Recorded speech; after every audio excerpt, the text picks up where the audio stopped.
Uma extrema mudança na maneira de se produzir bens de consumo no século XVIII fez a história da humanidade tomar um rumo irreversível para o bem e para o mal. Até aquela época, os trabalhadores eram artesãos, dominavam todo o processo de produção do início ao fim. Vamos falar dos sapatos, por exemplo. O artesão participava desde o corte do couro até a sola, ele fazia tudo e era também o dono da oficina e das ferramentas. Por volta de 1760, iniciou-se uma mudança radical que fez aumentar extraordinariamente a produção, barateou o custo, tornou o trabalhador alienado. Na produção de sapatos de hoje, para manter o exemplo, cada trabalhador participa de uma parte do processo. Um corta, outro costura, outro cola. Essa grande mudança na maneira de produzir começou na Inglaterra. Era a famosa Revolução Industrial. Junto com ela, surgiu um interminável embate entre capital e trabalho. E já se foram mais de 250 anos. Esse homem, ele não tinha mais terra para plantar o arroz e feijão dele, né? E não tinha ferramenta para ele fazer nada. Então ele era evidentemente obrigado a se submeter ao trabalho junto ao capital. É isso. Só que isso só se deu, evidentemente, com muito sangue. Os países europeus não queriam ficar para trás enquanto a Inglaterra se enriquecia e crescia vertiginosamente. Era o início da internacionalização, da industrialização e do capitalismo, que se espalhava pela Europa e Estados Unidos. Depois ele vai se espalhar pelo resto do mundo, mas com 50 ou 100 anos de atraso, pelo menos. A Alemanha, quando vai fazer isso, vai fazer em 1870 para frente. Os americanos têm que fazer uma guerra interna para consolidar isso, que é a Guerra da Secessão, em 1864. Máquinas a vapor impulsionaram a produção de tecidos e outros diversos produtos, alterando irreversivelmente a estrutura das cidades por causa do crescimento da população sem planejamento. A energia para impulsionar o progresso trouxe efeitos colaterais, como desmatamento, poluição, problemas ambientais, mesmo que ainda incipientes. A poluição era uma coisa que você não tem comparação com nada hoje, a poluição que existia. A ausência de saneamento básico. O capitalismo teve que resolver essas coisas, senão ele não andava. Os trabalhadores ficavam cada vez mais suscetíveis às decisões dos patrões, pois os donos da força de trabalho já não eram mais donos dos meios de produção. No caso da Inglaterra, houve uma regressão social na transição da sociedade agrária para a sociedade urbana industrial. Porque na sociedade agrária, antiga servidão, embora os trabalhadores eram servos, né, de um senhor feudal, mas eles tinham a possibilidade de produzir e colocar no mercado algo que excedia as suas necessidades e até mesmo aquilo que ele deveria atender ao senhor feudal. Mais trabalho com jornadas que chegavam a 16 horas por dia. Com menos dinheiro, a luta entre patrões e empregados foi uma questão de tempo. Então ali dá uma tensão social e é que começam a surgir um novo tipo de sindicalismo que vai instrumentalizar as reivindicações dos trabalhadores frente a uma relação capital-trabalho muito assimétrica. Aquilo que o economista e filósofo alemão Karl Marx chamava de luta de classes. A burguesia, dona dos meios de produção e do capital, e o operariado, vendedores de força de trabalho. É quando você vai começar, então, a organizar a luta de classes. Você vai fazer as revoluções de 1848, uma série de outras mais, né? E os sindicatos vão passar a ter presença. Só que a Inglaterra só vai permitir a liberdade sindical depois de 1870. O sindicalismo é uma resposta à forma como o capitalismo organiza o trabalho. Quando introduz o tear mecânico, que substitui as antigas rocas de produção na tecelagem, e ao mesmo tempo quando se introduz também o motor a vapor, que vai permitir então um deslocamento mais rápido através das ferrovias, é que há um salto do ponto de vista tecnológico, organizacional e ganho de produtividades inegáveis que permitem, portanto, a Grã-Bretanha atender ao seu mercado consumidor e ao mesmo tempo e cada vez mais atender também mercados externos. E é isso que vai fazer com que a Inglaterra se transforme no centro dinâmico do mundo através da produção industrial. A luta de classes gerou conflitos no decorrer da história. Os trabalhadores queriam jornadas menores, melhores salários, condições dignas, mas eram reprimidos com violência pela polícia nas tentativas de se organizarem. Fazer assembleias era impossível. Enquanto isso, até crianças eram recrutadas para jornadas exaustivas. Não é criança de 14 anos, 13 anos, é 5 anos de idade. Botando a mulher do lado também para baixar a taxa de salário, que a criança ganhava X, a mulher Y e o adulto, o homem, ganhava um pouco mais. As reivindicações dos trabalhadores, as suas paralisações, suas greves, era entendimento de uma alteração da ordem liberal e, portanto, havia de imediato uma repressão de parte do Estado em relação às tentativas de organização dos trabalhadores. Um momento importante é a primeira Associação Internacional dos Trabalhadores. Ela aglutina um conjunto de forças políticas que estão atuando em favor dos trabalhadores, anarquistas, comunistas, reformistas, socialistas utópicos, um conjunto de forças políticas que vão entender que é necessário os trabalhadores se unir internacionalmente para combater o capitalismo. Duas instituições acabam se legitimando como representação dos trabalhadores. Uma instituição é o sindicato e outra é o Partido de Base Operária. O modelo desumano de produção chegou às Américas. Nos Estados Unidos, com muita dificuldade, os trabalhadores se organizavam, faziam reivindicações, como o fim do trabalho infantil, jornadas de 8 horas, jornada de 4 horas aos domingos. Imagine, domingo era um dia comum de trabalho. Os patrões aceitariam os termos, mas com a condição de pagar somente a metade do salário. No dia 1º de maio de 1886, iniciou-se uma greve em diversas cidades do país. Em Chicago houve repressão, violência, dezenas de mortes. 5 dos organizadores do movimento foram condenados à forca. Por esse motivo, o dia 1º de maio passou a ser o Dia do Trabalhador.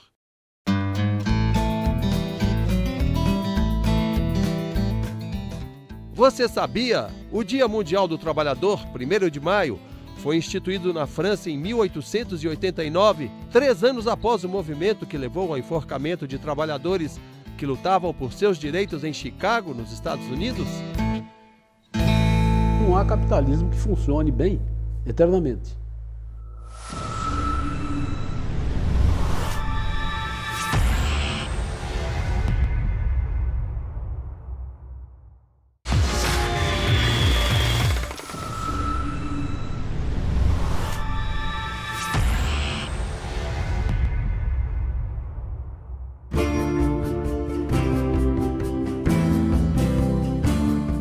A industrialização no Brasil deu os primeiros passos quando ainda éramos colônia de Portugal, pouco antes da família real vir para cá. O projeto, vamos chamar assim, metalúrgico ou siderúrgico do Dom João, era um projeto muito ambicioso. No início do século XIX, o governo imperial português implantou 3 siderúrgicas no Brasil, quando a família real se instalou por aqui. 2 usinas foram construídas em Minas Gerais e uma em São Paulo, a maior delas. Ela é a primeira grande siderúrgica do país com 2 altos fornos, instalada em Iperó, na região de Sorocaba, a Real Fábrica de Ferro de São João de Ipanema. Os trabalhadores por aqui tinham condições péssimas de trabalho, semelhantes à escravidão.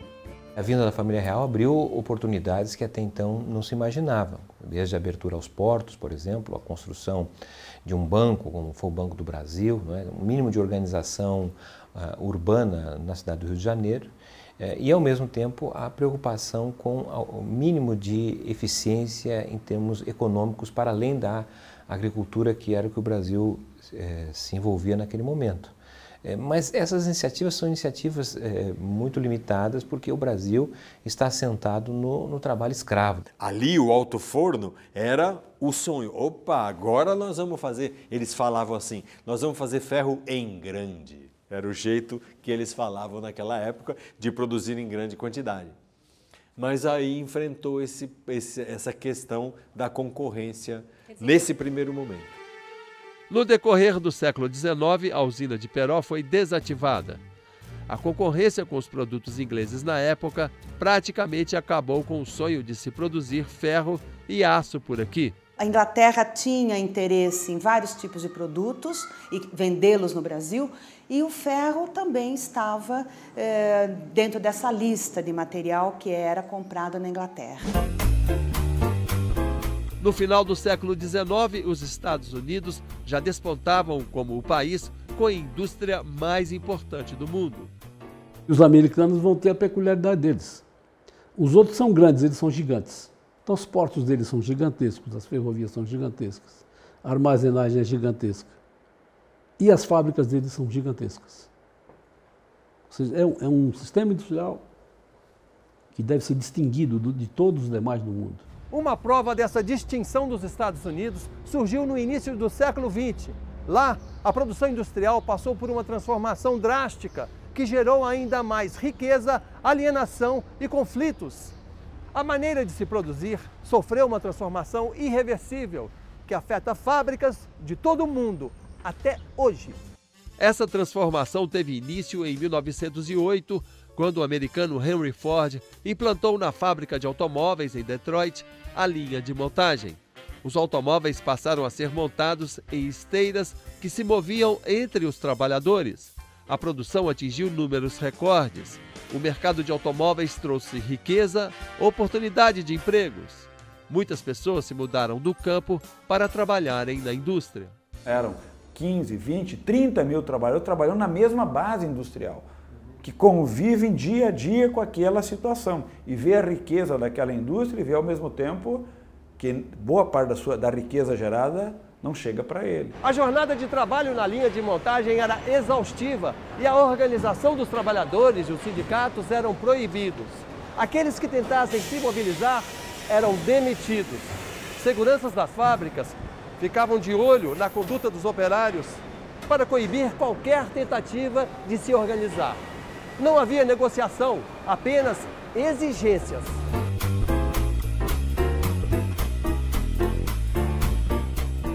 A linha de montagem chegou a outros produtos nos Estados Unidos, como eletrodomésticos, roupas. Os preços caíram e houve um boom no consumo.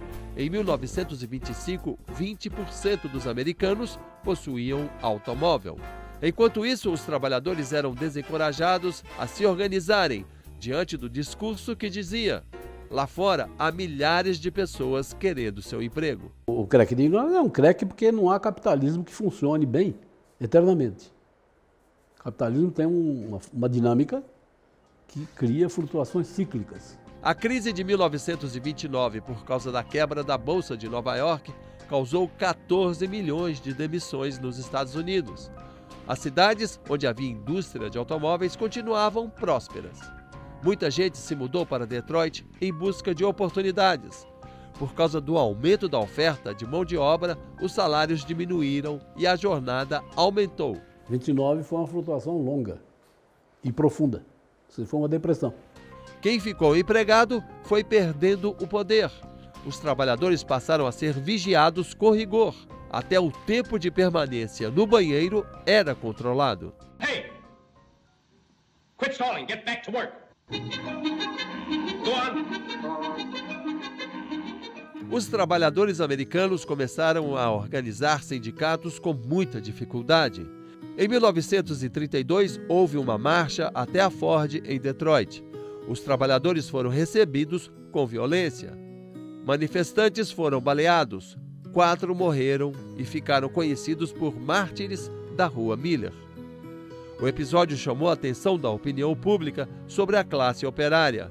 Em 1933, o governo democrata passou a apoiar os trabalhadores. Eles tiveram direito a negociações coletivas. Em 1937, os sindicatos se sentiam fortes para entrar nas fábricas. Em 1941, trabalhadores pararam a fábrica da Ford. Houve negociações e conquistas trabalhistas foram estendidas a toda a indústria americana. Houve mudanças. A velocidade da linha de montagem e métodos de trabalho passaram a ser negociados em conjunto. A linha de montagem chegou à Europa. Nos Estados Unidos, os trabalhadores recebiam por hora. Na Inglaterra, por produção. Mas na Europa, a organização dos trabalhadores explorados ao extremo foi mais eficiente. Na França, a fábrica da Renault foi ocupada pelos operários que não queriam sobrecarga de trabalho. A rebelião estimulou greves em indústrias por todo o país. Os trabalhadores conquistaram jornada de 40 horas, férias anuais e aumento de salário. Produtos e salários provenientes da linha de montagem trouxeram melhora de vida para dezenas de milhões de pessoas no século XX, sob o preço da alienação.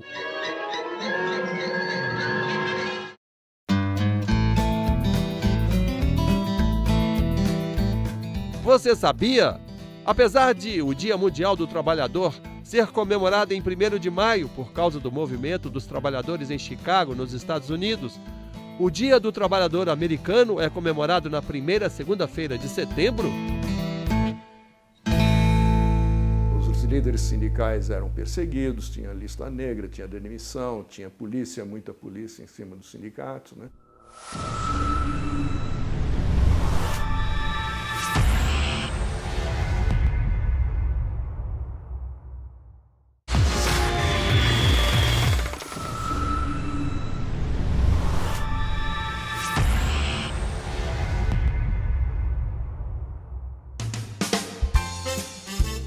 Enquanto a linha de montagem mudava os rumos dos Estados Unidos e da Europa, a indústria brasileira ainda engatinhava. Ela teve início mais de um século após a Revolução Industrial na Europa, no final do século XIX e início do século XX. Os ricos fazendeiros produtores de café decidiram investir a sobra do capital em fábricas de produtos de baixa tecnologia, como tecidos e alimentos processados. As indústrias se concentravam no sudeste brasileiro. No Rio de Janeiro, no oeste paulista e em São Paulo, fábricas surgiram de maneira incipiente. A vocação agrícola do país ainda era muito forte. Era uma indústria incapaz de puxar a economia nacional, porque o que puxava a economia nacional era a produção e exportação de bens primários, como o caso do café. Siderúrgicas surgiram em Minas Gerais nos anos 1910 e 1920. Movimentos de trabalhadores tentavam consolidar direitos dos operários das fábricas do setor alimentício, têxtil, além de sabão e velas. Importantes movimentos foram promovidos pelo anarcossindicalismo, uma corrente que acreditava que os sindicatos poderiam ser instrumentos de transformação da sociedade, em vez do Estado e do capitalismo. A ideia era ter uma sociedade autogerida por trabalhadores democraticamente. Era um movimento muito vigoroso de bases sindicais que contestava inclusive essa forma de produção capitalista. Entre as ações do anarcossindicalismo, há greves importantes no Rio de Janeiro e em São Paulo. Tem uma ocupação de São Paulo, uma greve geral. Um sindicalismo já basicamente anarquista, né? Muito antes de 1930, né? É um movimento aguerrido, tem que ser valorizado, mas não é um movimento que consegue dar protagonismo de colocar a questão do trabalho na agenda como foi que aconteceu nos países industrializados centrais. Até porque a indústria ainda era incipiente, a classe trabalhadora também é muito frágil e grande parte da população estava no campo. Os líderes sindicais eram perseguidos, tinha lista negra, tinha demissão, tinha polícia, muita polícia em cima dos sindicatos, né? Junto com o movimento anarquista, tem outros movimentos reformistas que vão colocando a questão do trabalho também na agenda política. Se nós olharmos, por exemplo, no processo constituinte de 1889, do século XIX, portanto, nós vamos ver que tem uma corrente reformista que vai colocar a agenda do trabalho na Constituição, a redução do jornal de trabalho, a questão da previdência, a questão do salário mínimo. Obviamente que todas essas bandeiras são derrotadas porque prevalece naquele momento uma Constituição mais liberal. Depois da queda da Bolsa de Nova York em 1929, o Brasil passou a investir mais seriamente na ideia de produzir por aqui em vez de importar. O país era um país exportador de café, cacau, açúcar, algodão, fumo. Isso era o país. Mas a crise de 29 muda radicalmente isso. Na medida que houve a crise de 29, o que aconteceu? Na verdade, aconteceu que esses países já não tinham mais a capacidade de importar os nossos bens como antes, o que, de certa forma, obrigou a uma reestruturação política e econômica voltada para dentro, ou seja, voltada para a industrialização do próprio país. É uma crise forte do capitalista, ou seja, de mudança de padrão de acumulação capitalista, de produção e de distribuição dessa riqueza. A crise de 29 gera a Segunda Guerra Mundial e é nesse meio de tempo que o Brasil toma a decisão que ele precisava entrar nessa esteira. A partir da década de 30 nós temos a industrialização, é quando a indústria se transforma no centro dinâmico do país. É que a economia agora passa a ser comandado pelo capital industrial. Isso que diferencia a industrialização do crescimento industrial que nós tínhamos até a década de 20. Getúlio Vargas assume o poder em 1930, depois de derrubar o presidente Washington Luiz. Em 1937, fecha o Congresso e governa com mão de ferro dentro do chamado Estado Novo. Interessado na industrialização do país, Getúlio cria a Consolidação das Leis do Trabalho, a CLT, baseada na Carta de Lavoro, do ditador italiano Mussolini. A CLT é um instrumento, é um remédio que o Estado coloca para reequilibrar as relações sociais e acabar com aquela doença que era o que o anarcossindicalismo propunha, a revolução, a transformação. Não. A sociedade precisa ser harmônica para produzir o bem-estar que ela está querendo gerar. Quem se associava ao sindicato varguista tinha uma certa vantagem. Por exemplo, certas leis trabalhistas só se aplicavam aos sindicalizados. O fim de semana pago, né, o descanso remunerado, o direito a férias. A criação do movimento sindical, mesmo que vinculado ao Estado, foi um avanço naquele período, onde acabou se construindo fortíssimas organizações populares, organizações sindicais, foi dado o direito, inclusive, de livre negociação, para que nós pudéssemos iniciar todo um processo de mudança na relação capital e trabalho daquele período. Getúlio criou também o Ministério do Trabalho, que controlava a ação dos sindicatos. A lei de férias e carteira de trabalho assinada só valiam para os trabalhadores de sindicatos que se submetiam às determinações do Ministério do Trabalho. O Vargas praticamente empurrou goela abaixo dos patrões a legislação sindical, né? Então, o Vargas é uma figura de duas faces, né? E uma figura ambígua para o movimento dos trabalhadores, porque, ao mesmo tempo, disciplinava os sindicatos, policiava os sindicatos e controlava rigidamente e, ao mesmo tempo, criava esses mecanismos, né, de conquistas trabalhistas, etc., que depois eram saudados como benefícios pelos trabalhadores, né? A Era Vargas foi determinante para o desenvolvimento industrial do país. Foi durante a ditadura do Estado Novo que os sindicatos foram institucionalizados, mesmo que de maneira questionável. Por causa de Vargas, conseguimos a instalação da primeira siderúrgica moderna no país, depois de negociações com Hitler e com os aliados. No próximo programa sobre a indústria e trabalhadores da série Brasil Metal, vamos mostrar a importância da Era Vargas. Vamos falar do salto que nossa indústria deu no governo Juscelino Kubitschek e a luta bem-sucedida dos trabalhadores contra a ditadura militar. Até lá!